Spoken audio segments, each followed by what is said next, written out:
All right, greetings everyone. What follows is a review of our next subject for Intro to Black World Studies, Antiquity and Precolonial Africa. All right, so we'll take a look at that subject here. Uh, it's a big topic, and there's a lot we could do here in terms of sort of unpacking it. My choice of sources. I mean, we got Sheikh Anta Diop. We've got Ronald Davis's account of a descendant of the very wealthy king, Mansa Musa, his brother Mansa Muhammad, who tells of his tales of the circumambient or the Atlantic Ocean, right? That's our second one. Then we got another source as well, the Eva Corpus, right? The little selected piece there on the topic of sacrifice that was already previously broached. So you know. Those even point us in a direction in terms of those selected materials. So will the sort of pieces we'll look at here. Very, very, very just sort of overview, generalizing, right? You take even an African since 1600 course where you look at topics in antiquity, you start nailing things down. But even there, you're still very, very general. These are all what to call survey courses. They just get you started. You want to get specific and start to really critically investigate, you got to get up close. All this is doing now, I mean, think of what this is now, right? This is another selected topic along with the others. So, I mean, there's a lot you could draw from this, but those are the kinds of caveats that you have to have in mind when you think about sort of investigating this from this lens. Having said that, we want to think about things, right? And some aspects of discipline sort of intersect things, right? So in that way, geography and study of climate and other things are important to how you gauge out how people live and how that might impact culture. That's why something like the Harmattan is important, right? It's an intertropical convergence zone, right? A wind that blows along the northwest corridors of Africa, right? So it's a very kind of an interesting thing, right? It's you have something that's going around in this sort of motion, and it's interesting because that weather system actually helps organize another one that actually spins off from the Niger Delta and other places and spins out this way. And this is sort of what brings some of our hurricanes into the Americas, into the Caribbean area. Is that harmattan and that interaction of climate there? But if you think about the harmattan as in its sort of local space there, I mean, it's something that is relevant to all those cultures, right? Because they're all part of that. This wind that will blow in. Sometimes it will bring narrative stories. Sometimes you'd have great heroes that would come out of the dust in the wind. They come with all this power and all this type of thing. So it has cultural affiliations and other things. And thinking about climate. And so what that is sort of an important entryway into thinking about Africa in a different context and different lens, right? And something like the Harmattan brings out for me, and I think for other folks who maybe study this up close, a very good example of the ways in which culture intersect with sort of real sort of processes that impact people's lives. Obviously, something like climate is going to be of extreme importance there in that sense, right? How that impacted folks and where they live, right? And even something like the Eve thesis gets sort of connected to the question of climate and the stability of climate over time, right? And you look at early evidences of humanity, and that's out of the space of the sort of intertropical convergence zone, which is up here, because maybe just on the tail end, we're talking about East Africa here, where some of these evidences of these very early you know mitochondrial Eve, and then you even have this sort of Lucy figure, who many people as a first walking hominid, with these sort of bipedal examples that folks often point to as well. But this one, I think, when you talk about the sort of connection to maybe Homo sapien, this one's a very relevant one. This sort of real Eve or mitochondrial Eve, that that evidence, very real scientific evidence. This is a conspiracy very strongly supports the thesis that all people come from this sort of mitochondrial Eve. One woman from East Africa more than 150,000 years ago. I mean, in class maybe we'll unpack it more. So these are just dynamics of ancient understandings of Africa. So the argument that this is the cradle of civilization, you see there, sort of has very real credibility. Sorry, and viability in that context there. Sorry. So, and if you look at maybe some of the internal processes there, again, you get at some very, very interesting things going on. And one of the, I think, ones when you talk about civilization in Africa after 10,000 millennia, BCE on, up to the modern era. That's a huge chunk of time that I just sort of bit out there, right? But if you think about the idea of a sort of mitochondrial Eve, that's 10 times earlier of human evidences of human settlement and human cultural expressions, if you will, and other kinds of things. Uh, you know, 10 times, 10,000 years ago or 12, 10,000 years ago, that's significant. Think about that, because right in that space you get at with the Bantu in there, right? And Bantu migrations, right? And the something that was transforming the climate at that point, right? When you think about the drying out of the desert, and the beginnings of the changes that were brought on by the ice ages, actually, right? And so, in that sort of sense, those migrations, in many ways, erupt out of there, and so you can see some changes happening relative to the spaces, right? And this is the evidences and arguments that people make for a sort of a wetland around what is now considered the dry, arid desert of Ethiopia and Nubia, right? Wetlands around those places, right? So when those wetlands began to dry, many people argued that there were some changes, right? Remember, the official folk and other sort of Africans who are the original sort of Egyptian peoples. You have this sort of Asiatic connection too that will ultimately play a feature there as well. But certainly early evidences of this sort of fisher folk people are key there, right? But anyway, another group, the Bantu, a more relevant group to particularly West and West Central Africa are the Bantu, but also to East, as you could see, and South, as you could see, right? They really are a sort of expansive, right?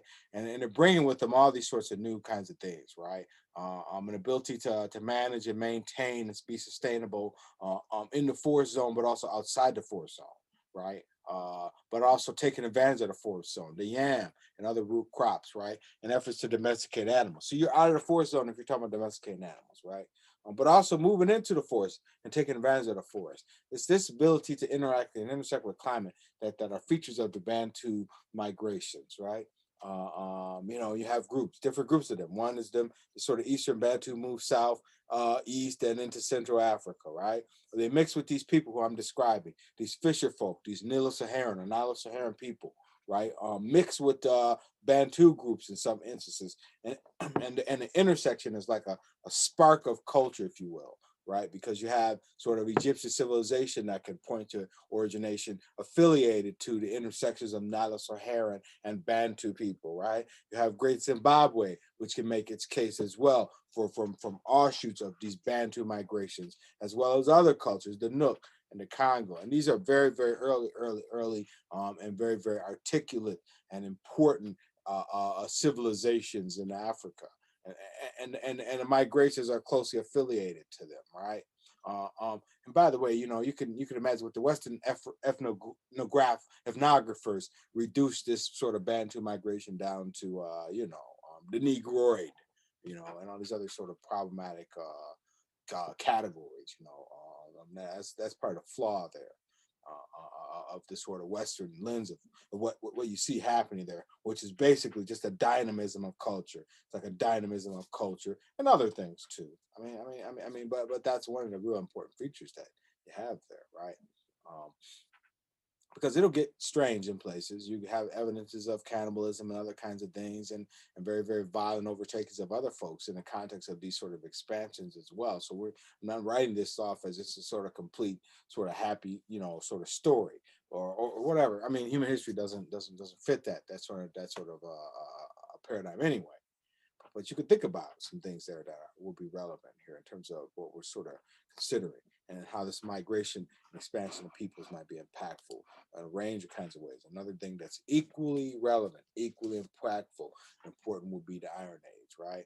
What African's Iron Age, supplanting a stone with iron, right? And all the ways in which it will be used, right? And particularly in the facilitation of the expansion of people, right? And you can, in a sense, think of the blacksmith. There's a Yoruba deity who's closely affiliated to the use of fire and other kinds of things. Man, he carries the axe. I can't believe like the name just flew right out of my head there. Again, that'll come up in class. But it's an interesting sort of equivocation to iron production and the spiritualness affiliated with iron production. Because imagine now you take something and make it liquidous orange, and you reduce it and organize it into a form that will be hard, right? Harder than the strongest, the hardest stone in some instances, right? And really have this really very, very special power. I mean, if you have a pure metal or pure, I'm sorry, iron weapon, you can be dominant on the battlefield with folks who maybe had less metal weapons, right? Less higher grade metal weapons, and so you could be dominant. We see that sort of feature in histories as well, and then all those things put the blacksmith at a high place within society, right? Men and women, right? In the traditions of Shaka Zulu in the early 19th century, right? There are female blacksmiths and um, sort of diviners who create the space for Shaka Zulu to rise using this very specialized iron weapon, if you will, right? I mean, that's later on, but we're talking about iron production that maybe about 2,500 years earlier, right? If you think about Meroe, which is a Nubian civilization and evidences of iron production there that sort of correspond or intersect with the Nook. We'll talk about that when we talk about the Nook some here as well. There are interesting sort of connections there. And then this sort of evidence is like, this is why Diop is making the case for what he will call this sort of cultural continuity or cultural connectivity prior to the colonial era, mind you, right? But certainly evidences of it, right? The sort of evidence of Egyptian metallurgy in south of the Sahara, right? As far south as Great Zimbabwe, there's very clear evidences of it, right? It's suggestive of a range of kinds of things in terms of metallurgic kinds of exchange and trade, right? And even if you want to sort of even push a bit further, right? In an early era, I think even in my class, we look at evidences of a early king of Axum when Axum is becoming Ethiopia or Abyssinia during that sort of. This is also very early too. This is the beginnings of Christian and Christianity in Ethiopia, not Judaism, right? But Judaism too, even in those moments where it's converging with Axumite belief systems, right?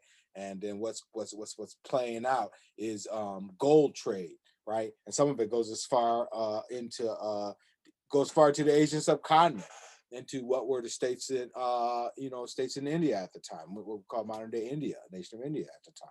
So there's a real pushes and features of even in some degree global evidences of a sort of expanded metallurgic production, right, emanating around these states, right, and that's important to sort of pay attention to, right, and again, these are the kinds of evidences that folks are using to make the case for this sort of cultural connectivity in this era, pre-colonial era.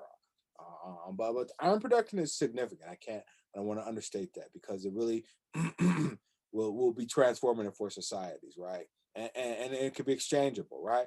And yeah, when Europe will arrive and trade iron at the coast, and they'll bring it and trade it and quickly trade it, people will take advantage of that iron as well as the iron that they have produced, and sometimes in their own forges and using their own resources, that type of thing.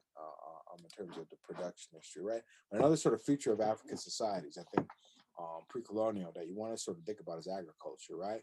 We always get ourselves caught in some of these sort of ideas of agriculture. We like revolution, right? We like that term, agricultural revolution, right? People want to link that to the end of the sort of early, Black Death in Europe, 12th, 13th century, right? And the sort of changes in the way that land was being used in Europe, right? And how that maybe features very much into now increased production and other kinds of things in terms of how to get the best animal, the highest animal, the strongest, biggest animal that can produce, and this kind of thing, right? This sort of beginning sort of genetic stuff that's coming out of that period, right? People link that to an explosion in the production of foodstuffs, right? And it is significant, especially as a precursor to an early modern era that's going to get us close to maybe an industrial lift, perhaps. Okay, for Europe. I mean, now the Europeans can talk about that. My point, I think, is to say that you have earlier examples that predate this sort of quote unquote agricultural revolution by millennia, right? Not just in Africa. I mean, obviously, they're in the Americas too. Think about corn production there, right, and how it was used, right? But even in Africa, you have significant examples. All these sorts of crops that are used: millet, sorghum, rice. I mean, a lot of people say, well, rice is, come. How does rice become a crop that planters in the Carolinas will use and go to Africa to go get a bunch of laborers to come and do? Is because laborers in Africa knew how to grow and use rice, and that's why, right? So rice is an early crop in Africa. These other kinds of things, and so these are the kinds of I know folks who are in the context of the slave trade would take advantage of that, as you can imagine. But not to get off track on that, but just to sort of emphasize that. But crops like the Inseti, which is like banana, like if you ever had plantains, I like the plantains. I make sure a little video in class on this at my buddy's house, and he shows how he sort of cuts them and makes them. Just to give you an example of a crop that it doesn't take it takes some ingenuity, but not a lot to get them situated where you can get them to yield a good, valuable, nourishing, sustainable food source, right? That can be used in addition to other resources that the forest can provide, right? So that kind of a thing, and imagine that people can take advantage of those resources, says, and organize crops to be productive for high yield for significant numbers of people, says it makes us question this sort of notion of an explosive revolutionary transformation in the way in which we produce and consume food, right? And that's one kind of thing there that's a big takeaway from that. Other kinds of features are, other kinds of, questions. Interesting. You got, if you know where the Kalahari Desert is in South Africa, and then where Mohenjo-Daro is in the Asian subcontinent, how does cotton from Kalahari Desert get into the Mohenjo-Daro, right? Very, very early, right? Again, I mean, it's very suggestive of a lot of things, in terms of early sort of human engagement and intersection and interaction, right? That might be at work, as well as it just might be the right a breeze in time and instance too. There might be a play there, but we know, well, it's got to be more than that, I should say, because you have produced cotton that researchers can look at up close and trace back to the Kalahari Desert. So that means it was produced around that region and then sold along a trade route that had to involve shipping to some degree. That's a very important thing, right? And then also, like early crops, discredit the evidences of the Natafayan cultures of the Iran-Iraq, Tigris-Euphrates River Valley as the first explosive farming, civilized, or people who are urban people, right? Remember our evidence. What's our first cities, right? The East African arguments and evidences continue to point us into deeper, early historical evidences. I mean, so those are things I think you have to sort of keep in mind when you draw out the argument of the Fertile Crescent, right? Another kind of important feature here is language, right? When we think about ancient Africa, when we think about ancient and pre-colonial Africa, language plays a vital role.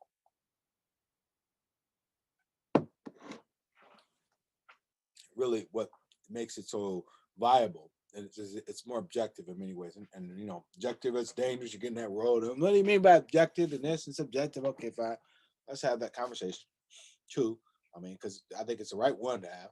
But I mean, objective is how to sort of engage and interact with people in the context of a problematic racial history that has been anything but objective in terms of the way in which it's scaled and investigated and analyzed and sort of made sense of peoples and histories and cultures, particularly relative to Africa. That's what we're talking about in the class, right?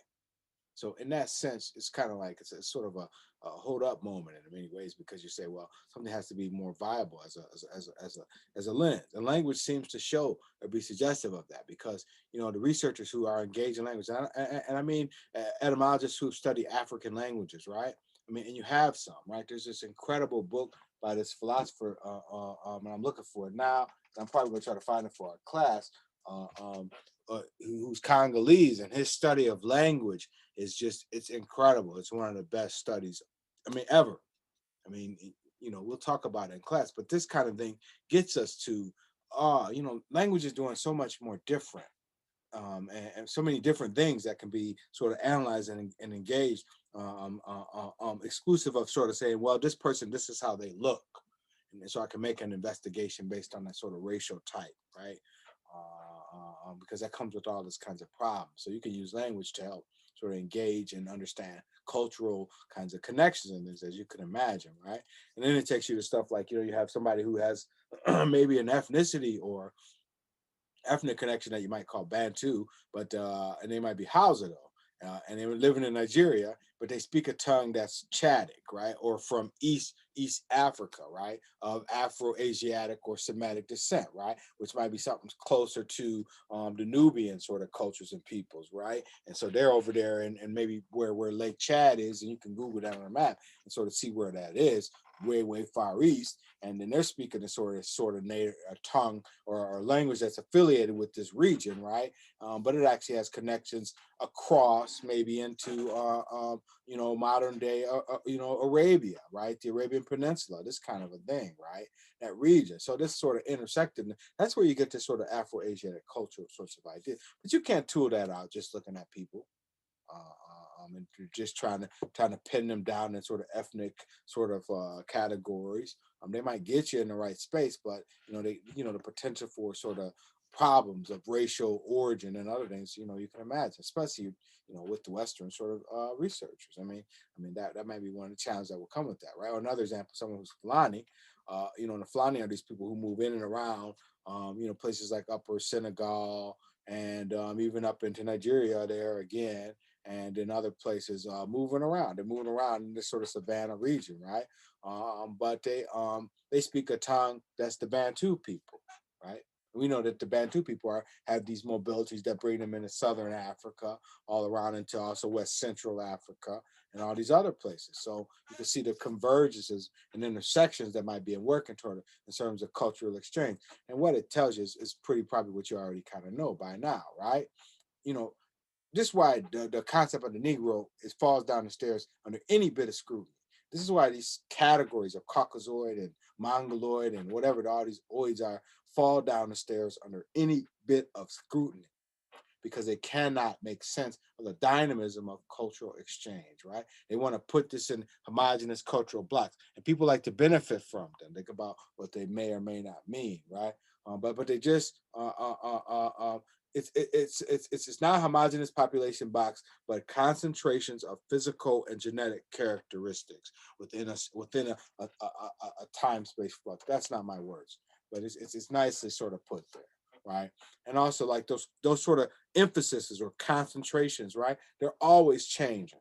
This is the thing. The only thing that I think is a constant, well, you've heard it, the rhetorical statement is change itself, right? But you have all those kinds of things. And then in that context, environmental features and also sort of, they sort of play, but never uniform and static as Europe would have presumed up until very recently, that all African cultures were stuck in this sort of ahistorical or stasis, right? And that as if it couldn't evolve, as if histories and cultures and practice couldn't evolve and advance and organize over time throughout the continent, right? And then if you stir in Diop's sort of notion of maybe some cultural connectivity, now you're really on to something, right? These are the kinds of things, right, that maybe might be at play. Uh, uh, um, but anyway, so I think the thing is, if you look at these subjects we looked at climate, we looked at sort of agriculture, we looked at iron production, we looked at migrations of peoples, these kinds of things.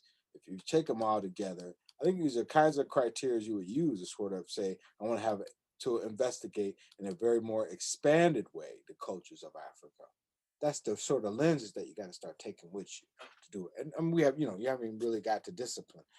But you can imagine with discipline, history, humanities, ecology, botany, a range of different things, anthropology, ethnology, musicology, whatever you have, it's going to play there, right? Because now all those going to play alongside that sort of range of sort of investigatory, sort of wide subtopics that you start to look at just to sort of making sense of people, right? And they do apply, especially in this sort of ancient space. So using those, we're going to look at a few examples, just a few, right?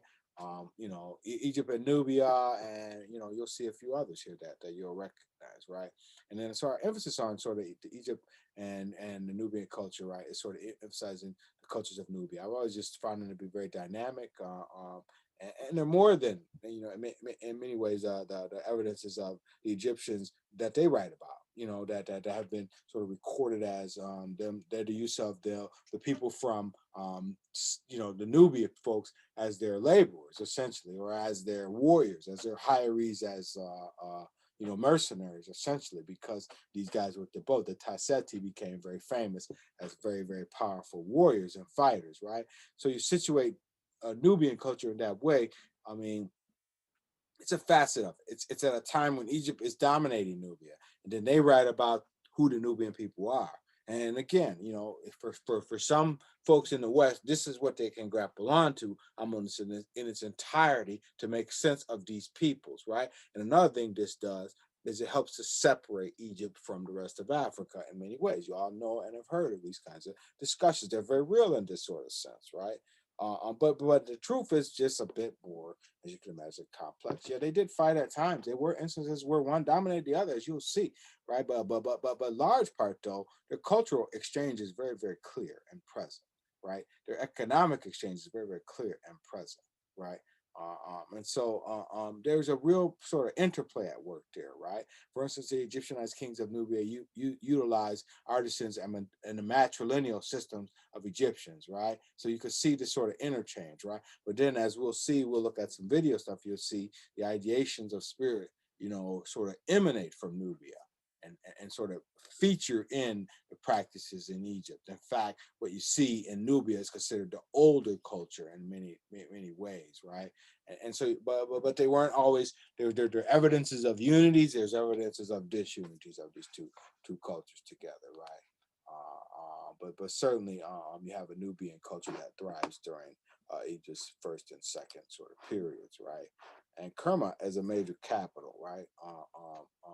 And in many and during an admitted decline between the first, I believe, and second intermediate period, a sort of slippage, right? Uh, uh, um, Kerma will rise up in the wake of that, and sort of, as you could imagine, it's effectively situated to take advantage of all the things that a broken Egypt couldn't, right? Essentially, right? But Egypt reasserts itself in 1500 BCE. You hear these stories of Moses the Liberator, right? Who fixed these people called the Hyksos and also the Nubian people, right? But even what happens is that you have a Cushitic situation that again, or Nubian civilization that again emerges as a different sort of state in the wake of Kerma's decline, and then ultimately that new state that will emerge will produce pharaohs that ultimately will dominate in Egypt during what is known as the Ethiopian dynasty of the in this period 600 BCE. And just the use of that term, really checking the 25th dynasty, but the use of that term Ethiopian dynasty, right? It's worth some inquiry, right? You could really investigate what does that mean, because what you really have sort of suggested, even in maybe early texts, maybe, and these are, is a hint at a sort of classifier, a way to sort of show or suggest that these people here are not necessarily those folks who have been previously in power in Egypt, right? Excuse me, some of that is suggestive there, but there are other things that are also at work here in the use of that term. I'm just sort of maybe pointing to that, but again, it does hint at the intersection and interaction of these cultures, right? Much more to the story, as you can imagine, right? We're just touching and scratching on the very surface of that one. Some of you folks who've had me for the Africa to 1600 course know there's a lot more there, right? But this again, these are just snap points, right? So what's another place we can look at in ancient Africa is Ethiopia, right? And we'll illustrate these out a bit more, let you see some of the cultural examples of some of these from these pictures that don't maybe show us much, right? But you know, one of the things you look at in our class, our ancient Africa class, is a stele, a couple of steles written by King Azana, right, that tell his tale, right? He's this first king of what I mean, right in a sort of transitional state where Axum is becoming Ethiopia, right? Or Axum is becoming this sort of Abyssinia, this state that's going to be more and more intersected with Judaism and Christianity, right? It's in those moments there, right? Azana's writing at the moments of the crucifixion, right? And so he's speaking in context with that and reacting to that, right? So the emergent subsequent practice is one that will reflect, you know, a range of things there, right? But it really informs the beginnings of Christian practice, right, and belief, right? Certainly, right? And one of the things that have been integral early on was this sort of intersective culture, right? And that will remain to some degree, but will modify some as the influences of Christianity will become more prevalent, right? But the Axumite sort of monoliths there as a legacy of that culture that will be sort of influential in a range of things, right? When you talk about later periods, right, these monolithic churches have lasted in the 12th century, right, are a demonstration of that continuity in terms of stone practice. We'll look at some images of that in class as well. But it's emblematic, I think, of the Zagwe dynasty in a number of ways, in terms of cultural belief, in terms of architecture, in terms of belief in the Solomonic or Davidic lineage, right, which lasts up until 1974. And this is a very strong argument, or an incredible one, for some very real continuity of kingship. You know, different dynasties that go back to very, very early there, as you can see, right? Only interrupted in 1974 by the dirge, right? That, you know, will bring famine and all this violence in their wake of creating a Marxist regime, right? And a lot of it is, you know, they had real tension with Haile Selassie at the time. We can maybe talk some more about that if folks are interested as well. But all those things are features of one of these early traditional cultures that has real relevance and impact in Africa. Um, another another area altogether, almost, I mean, in many ways intersective in some ways, right? You can see where your arrow sort of points you over to Egypt and over to those cultures there, and Ethiopia and Abyssinia there. You know, it points you in that direction east, right? But you know, if you get into these are, I mean, this is Nigeria here. This is Niger Delta. So you can see you're a bit further in the interior, right? And if we talk about climate zones, you know, this is largely the desert here and, you know, Sahara. And then right here where the Niger River is, this is what you see. There's Lake Chad for anybody who's asking about that. But you see where the Niger River is where there's a lot of resources, right? And a lot of states set up around there, very famous ones, Timbuktu, right, as a city state, right? Tegwa Ghost, and we'll even hopefully look at some evidences of that. Balata, right? These very, very powerful states, right? And how did they become so strong? We'll look what's down here at Bambuk or at Beret or at Serba Valley. And these are only some of the ones that, I mean, you could go further south because this is Nigeria. This is Ghana, and Ghana was known as the Gold Coast. And there's a whole bunch more gold, like right here. So there's a lot of that. And that's just West Africa. We're not even East Africa, man. You know what I mean? Or South. That's a lot of gold to just be in a place. And you can see how it would feature in these systems, right? And these guys had so much of it. Well, these are the stories, you know. Ibn Battuta and others will document a trans-Saharan trade system. And then the people themselves. Master Musa tells us, as we were describing there, of his expanded gold trade. I mean, he was known throughout the world, well received as a powerful gold trader, right? I mean, one of the most wealthy men in the world, if not the most, right? And emblematic of the Mali, right? The piece we'll read by Ronald Davis about the circumambient. That is his successor, Mansa Muhammad, if I'm not mistaken, right? So that's that. But you have three states that are like very powerful there in this place called the Balad al Sudan, right? The land of the blacks that it's known, right? Three powerful states, Ghana, Mali, Songhia, all very powerful. And you can see for over millennia, they're very dominant and significant and impactful in the region. sustained by, basically they to get up and down the desert zones with slabs of salt that could be, or gold that could be traded. I'm sorry, for slabs of salt, right? How'd they do that, right? What was that work there? What was their plan, right? Well, how could you do it? They were carrying who? What was helpful? The camel. The camel's key. And using the camel, people become very wealthy, and these sort of merchant trading classes, and Dayula and the Wangara, as classes of people who become very, very effective and known throughout the network as the people to depend on. These are the most effective and successful and guaranteed traders of the system, right? And they become sort of influential, impactful in this system of gold, salt, cloth, spices, and yeah, slaves were part of this, but they were not the large feature. You can see that gold's going to play very, very significantly in these states, right? Another major, major, major important and relevant sort of series of states that are part of pre-colonial Africa, right? And if we just sort of stretch out some of that narrative just a bit further, it can only just take us over to looking at sort of features of maybe a trans-Saharan network of trading, because you will have a trans-Saharan trade. I mean, it will be more featured more east, I would argue, but it will have some offshoots into these places in West and West Central, more largely West and Upper West Africa, I should say, right? So we'll play, and people get sort of a reputation for captives that will come to a trans-Saharan network of trading, right? So you can see how Bilal Al Sudan is on the sort of far end of that trans-Saharan piece, because it's more East African in its focus, right? And that's in part true, at least when it comes to the people who would be bought and sold and end up in places like Iran and Iraq, right? And no, that is not the only way that we end up with people in those regions, right?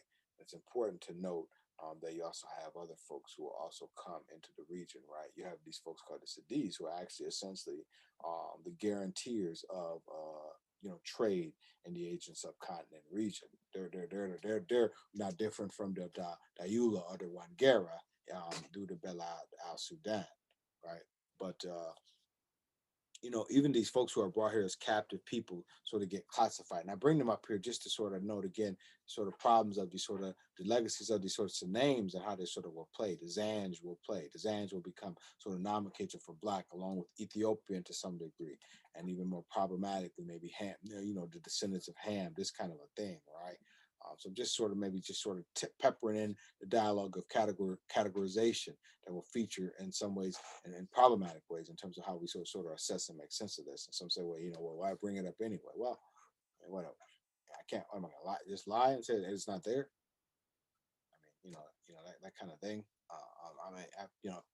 It's up to you to draw out an evidence of this. I mean, you're obligated to sort of wrestle with and come to terms about features of enslavement and exploitation of people based on maybe emergent ideas of, well, these are just these certain groups of people. Let's blow them all up under the bus, essentially. Reduce all these people to this sort of level of servitude, right? And then so that people build off of that and say, well, let's try that again, or maybe in a different context, or what have you, right? But that has to be a counterpoint to these successful gold states. It's just it is. I mean, you have to sort of bring some of that into the thing, but also too, out of these stories, you get things like people saying, you know what, we're not going to be slaves anymore. You can have us in Baghdad, in the salt marshes, and talk to people who maybe might have served in any of the Gulf wars about the climate there. They'll tell you. And after think of it, just being in those places at all that time, working 12, all day, sun up, sun down, essentially out in humid salt marshes, right? And just think about what that's going to do to your skin. You're in that water for all that time, sort of in there working, right? You can see how people got a little tired of it, and then there was a revolt. It was a big one that ended up with those resistors marching on Baghdad, and some of the Baghdad sort of Kayla's had to, I believe, had to, go borrow money because they couldn't, to help bring in some extra armies to come in and go suppress these people, right?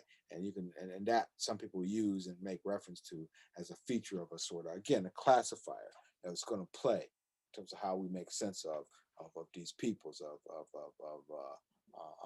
peoples of African descent, and they sort of move around in this sort of pre-colonial world. This is a feature of that as well. Okay, this kind of thing. But then, so toward this great Zimbabwe, right? I mean, which I think is a beautiful counter narrative to maybe some suggestions of categorizing of people, right? Because the way they will construct, these places, the hill ruin, the great enclosure, the great elliptical building, right? I mean, they're all intimations of a grasp of nature. I mean, and how to build within nature that people still trying to work through. And in addition to that, right, they featured in terms of organization of society, as you can see in a range of ways, right? And they echoed the traditions. For a while there, it closes down, and no one will build there again. The Shona houses of stone, right? Once they emerge, and then they sort of go in decline, people won't build there again for a while. It takes several centuries, and then the Karanga and the Rosby clans show up there again, right? And by that time, and we're talking about just prior to the arrival of the Portuguese, this is like late 15th, early 16th century, right? They're only imitating the Shona, who have been going back to the early periods, maybe about at least I say 800-900 ACE. So they were around very early, maybe a little bit prior to that, right? And many people who saw the structures were like, this is aliens or romanticized or improbable. But again, the evidences of the people constructing them in a very innovative way. It's a testament to sort of human innovation in a range of ways, as you can imagine, right? Putting these stone walls and carving them perfectly so they will hold in place without the use of any mortar or any kinds of things. I mean, that's significant stuff there if you think about it, right? And as I said there, nobody would touch it. And even after the ousting of the Portuguese, nobody would touch it in the 17th century. And that in itself is a very, very testy sort of moment there, right? They'll fight, and then but after the Portuguese are kicked out, in many ways, the Dutch are already there as well. So you're already by that time had the beginnings of the sort of pre-colonial exchange that will exploit slaves and labor and people and resources and that kind of narrative. But you see, Great Zimbabwe as a precursor to any and all of that sort of conversation. Right? We switch gears, then we can look at some other places here in West and West Central Africa, the Congo, right? And this is another one, y'all, that's just a very fascinating sort of state in place for me, because it's a document to a sort of system, a network of peoples and trading and peoples that, the Congo in West Central Africa was sort of a situator of trade and culture and ideas, right? The Bakongo people, along with some of the other folks there. But it gets displaced, right? I mean, but the features of it prior to sort of these problematic exchanges that will come, right? Queen mothers, childbearing sisterhoods, divided crown, lineage, royal advisors, provincial governors, right? Amani Congo, who actually will ultimately engage in and convert to Christianity as an effort to sort of facilitate an exchange between nations, right? And a feature of something that will be beneficial to Luso African traders. Those are Portuguese, part African traders who set up shop sort of to maneuver maybe in and around the authority of the crown at the time. And so by that time that happens in 1506, you can see the beginnings of the sort of the breaking down. But prior to that, again, you had very, very significant states. I mean, the evidences of urban areas in Africa prior to, in ancient Africa and in sort of pre-colonial Africa are very, very strong. And what you have in this region points to that, right? Stone City, evidences of at least 250,000 people condensed around certain areas. I mean, that's significant, right? Not all of them, of course, within that same city, but as part of this large, wide, broader municipality, that is significant. I mean, in terms of collections of people and organized state that was around it. So these kinds of things, right? I mean, ultimately, we know that they'll play a very, very pivotal role, unfortunately, in the slave trade because a large portion of people, almost half the number of people that get engaged in the trade will end up coming from this region. But that's just another feature of this sort of narrative. When we looked at cosmology, we looked at Bakongo cosmology. This is closely connected to some of that discussion, right? But here we can just example it as another sort of feature of pre-colonial or ancient African cultures, right? And then this, and then that sort of sets up a look at maybe the West African cultures, right? Which had this sort of evidences of isolation. I think they were only isolated maybe to the sort of Atlantic exchange to some degree. By that I mean folks who were coming by ship. Because if you thought about those who came through the Harmattan or through the interior sorts of networks of trading and of the transparent trade system, other kinds of things. I mean, they weren't in no way at all isolated, right? And although you have a forest during that a forest zone, sorry, that will sort of provide this isolation, people will come in and out of that. I mean, there's very real evidences of that. And the Ashanti and the Benin peoples and the Yoruba states that we sort of can point to show us that, yeah, there's no way. These people weren't isolated. They were very interactive and intertrading, especially through the Trans-Saharan route and also through other networks. So by the time the transatlantic thing comes on board, they had already been engaged in a range of different trading sort of relationships with folks and peoples that represented a sort of international network of trade. But some of the early cultures like the Nook, right? You can see it's sort of early features. Just you know, in this sort of period between the end of the 1,000 years before the Common Era up to this sort of the last period. I put AD there. I'm still stuck in those same terms, but it's BCE before the Common Era, and that should be ACE after the Common Era, not AD. That's before Christ and after death. You can see how those aren't very workable in terms of viable candidates. And there's also some Latin for those two, but even those two Latin words don't work very well. Before the Common Era and after the Common Era is probably better, I think. But at any rate, excuse my mistype there. Um, this was a place that had iron production that was going on the same time as it was in Melville, right? And it seemingly either they influence each other, and some even make the strong case that Nook was the one that really got Melville going, but there's evidences of an exchange or maybe an interaction, right? Because you had folks who were, guilds of folks, the terracotta figures like that are very stylistically recreated reflect specialized guilds, iron production, and these themselves become a feature of people's sort of social status, right? Many people equated to transitions between food gathering and settled, more cultivated cultures, right? So very impactful in that regard to a range of cultures that will explode out of the Niger Delta, and there are many there. That's the reason why if in terms of Europe is the if the Netherlands or the Holland is the pivot around which Europe revolves, for Africa, Nigeria is the pivot around which Africa revolves. I would definitely argue that. And it's culturally and in terms of ancient culture and other things, there's a range of reasons why that's the case, right? But this Nook culture and its impact on the later Ife cultures and other cultures that we'll talk about here is very notable, right? But for our purposes here, we just mentioned it, you know.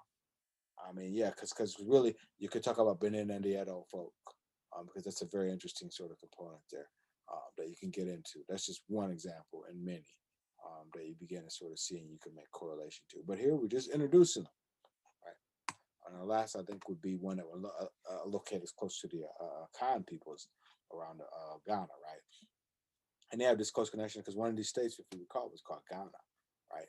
And so they had an early account of some of these Masi people fighting with the last of the great kings of the Songhia. Well, not the last king, but one of the last kings, Sunni Ali, in that battle around 1470, right? And I think actually there's just some tension between the two, but ultimately Sunni Ali will be victorious, although he will be assassinated in 1492, the same year of Columbus's journey. But the Masi states are using cavalry. They're using the sort of fortresses, chieftaincies, and they had sort of very, sometimes dominating other folks and finding partnerships and collaborators and partners, and also sometimes violence and war, as you can imagine, right? But they were similar to other peoples who lived in and around these big, broad Sudanic or Muslim sort of states. And Songhia at that point had sort of the idea of that, within the system, right? And real tension around people who weren't practicing Muslims. So folks like the Masi or the Dogon, and we could talk about either one of these states. They didn't believe in Islam. They didn't believe in Christianity, and they had their own belief systems, right? And the tension that would cause amidst these broader sort of Sudanic states, right? But sent out autonomous, right? They didn't, central systems, overlordship, but varying, right? Secession and possession of the skins. You can see the skin, the way that would work in terms of things, right? The transfer of culture, and I mean animal skins, but that's going to build out into the stool system that, and as a feature of the stool system that you'll see in the southern Akkad, right? The reason I mentioned the Masi and the Baron because of these other folks is because these are these sort of northern Akkad groups, right? Who will become the sort of intercessors for the southern people who will emerge. And these names, like, the Ashanti, this is their connection to antiquity. When you hear people talk about Ghana Empire and the state of Ghana, this is a feature of that discussion and dialogue, right? So this is just one of our sort of another examples, the Savannah states, where you can see a range of peoples and cultures at work and dynamic in pre-colonial Africa. All right, so that's it. We'll talk more about it and we'll look at some additional examples in class. Thanks.